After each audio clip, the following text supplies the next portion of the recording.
Well, welcome back. Democrats in disarray. House Speaker Nancy Pelosi delaying the infrastructure vote yet again last night, apparently hopeful that maybe it happens today. Meanwhile, progressive Democrats are battling with moderates over the massive reconciliation package, $5.5 trillion in value. Senator Joe Manchin called the bill fiscal insanity. He's holding firm that he's only willing to go up to $1.5 trillion on a reconciliation package. Watch.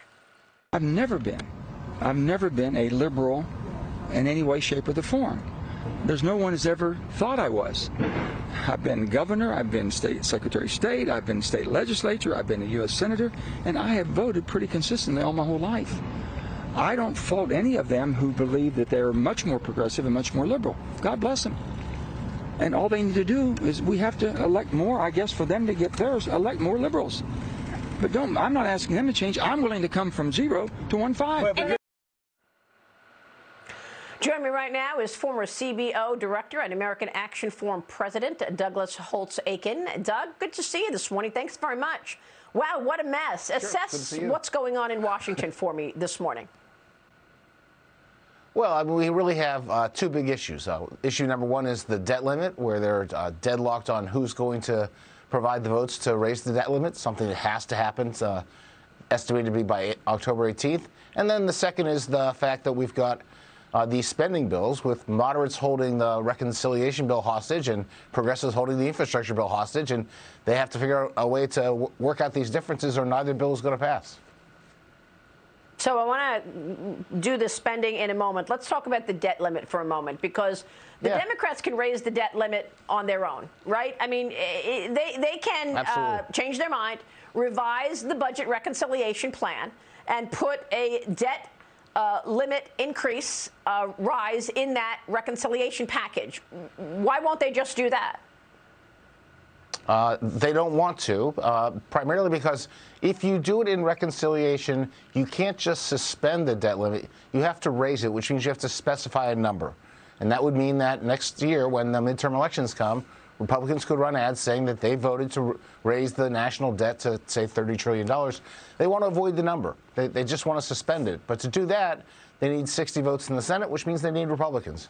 And so Democrats are unwilling to specify the number. Republicans don't want to be involved in this at all, since the Democrats have the votes, and it's just a political standoff. I was reading a report from Cornerstone Macro Research this morning, very important and terrific research firm, and they say the risk of default is the highest right now since 2011. That was a stunning sentence. Treasury Secretary Janet Yellen yesterday said she supports eliminating the debt ceiling. Eliminating. Watch this. Would you support simply eliminating the debt ceiling so that we don't have to deal with this in the future and can focus on real crises? Yes, I would. I believe it's very destructive to put the president and myself, the Treasury Secretary, in a situation where we might be unable to pay the bills that result from those past decisions. Doug, your thoughts? The debt limits are a really fascinating topic. It used to be the case that Congress voted on every single debt issue. And when World War I came around, that proved a little impractical. So they invented the debt limit as a way for Congress to have some controls over the executive branch, but not have to weigh in on every single issue of debt. That seemed to make sense. Now the notion is we should get rid of that congressional oversight entirely. The argument for that is exactly the one you heard, which is this is a legacy of past decisions. We've got to be able to pay those bills, and to do it, we need to issue some debt. The counter argument is, in the absence of some moments when Congress actually looks at this problem, they will never deal with it. And so, you have to have some reason for Congress to get in there and deal with the fiscal outlook. It's a mess right now. Someone needs to take control of it. Well, the other day we saw a picture of Senator Barrasso holding up the reconciliation bill. It was about this big. It's 2,500 pages. It was ridiculous, because it's obvious when you look at all those pages that they didn't read all of the bill. Doug, what are the chances that nothing gets done here? Do you think infrastructure can get by without the reconciliation, or what are the chances that this economic agenda is dead?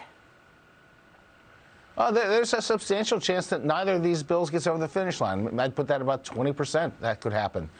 There's no way that the reconciliation bill, as currently written, will pass the House and the Senate, be signed by the president. It's too big. The scope is enormous. The drafting itself is miserable. I mean, it's a mess. So the most likely outcome is they skinny down that reconciliation bill, tie it to the infrastructure bill, and get something over the finish line late this year. It seems to me that Democrats do have to pass something that shows an accomplishment for the president in the first year of his presidency. There'll be under a lot of pressure to ultimately get on one page. They haven't done it so far. It's not going to be easy. Yeah. But in late October, early November, they may be able to get there. Unfortunately, there have not been a lot of those in this first 10 months, accomplishments. Douglas, thank you so much for being here this morning. We so appreciate you, Doug Holtz-Eakin. We will see you soon, sir. Thank you.